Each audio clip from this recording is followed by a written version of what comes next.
అమ్మాయిలు మీరు కంప్లైంట్ ఇవ్వాల్సింది ఎలాంటి వాళ్ళ మీద?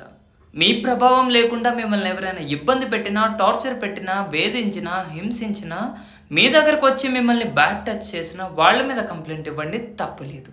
అయినా ఇలాంటి కంప్లైంట్స్ అన్ని ఒకప్పట్లో చూసేవాళ్ళం. కానీ ఈ జనరేషన్‌లో కొంతమంది అమ్మాయిలు ఎలాంటి కంప్లైంట్స్ ఇస్తున్నారంటే, ముందుగా ప్రేమించుకోవడం, ప్రేమించుకున్న తర్వాత కలిసి ఇష్టం వచ్చినట్టు తిరగడం, ఆ తర్వాత థర్డ్ పర్సన్ ఎవరైనా ఎంటర్ అయినా, లేకపోతే వాళ్ళ బిహేవియర్ వీళ్ళకి నచ్చకపోయినా, నన్ను ఇబ్బంది పెడుతున్నాడు, నా వెనకాల వస్తున్నాడు, నన్ను టీజ్ చేస్తున్నాడు అని చెప్పేసి కంప్లైంట్ ఇస్తున్నారు. ఈ కంప్లైంట్స్ తగ్గించుకోండి.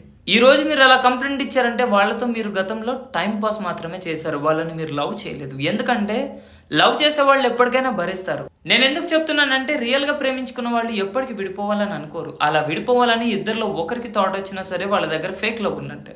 అలా విడిపోయిన తర్వాత వాళ్ళని దగ్గరికి రానివ్వకుండా వాళ్ళు వెంట పడుతున్నారని ఎప్పుడైతే మీరు చెప్పారో వాళ్ళు మళ్ళీ మళ్ళీ వెనకాల వస్తారు. ఎందుకంటే వాళ్ళు మీతో మాట్లాడడానికి వస్తారు, కానీ మీరేమో వెంట పడుతున్నారని చెప్పేసి వాళ్ళ మీద లేనిపోనివి కంప్లైంట్స్ ఇస్తూ ఉంటారు. ఇప్పటికే మీరు వదిలేయటం వల్ల వాళ్ళు చాలా సఫర్ అవుతున్నారు. వాళ్ళ మీద ఉన్నవి లేనివి చెప్పి అనవసరమైన కంప్లైంట్స్ ఇస్తే వాళ్ళు ఇంకా సఫర్ అవ్వాల్సి వస్తుంది. ఏదైనా ఉంటే కూర్చొని హ్యాపీగా మాట్లాడుకోండి. మీకు నిజంగా వాళ్ళ మీద ప్రేమ ఉంటే, వాళ్ళ బిహేవియర్ నచ్చకపోతే వాళ్ళ బిహేవియర్ మార్చుకోమని చెప్పండి, అర్థమయ్యేలా చెప్పండి. అంతకు మించి వినకపోతే మీ ఇష్టం, ఏదైనా చేసుకోండి. Thank you so much.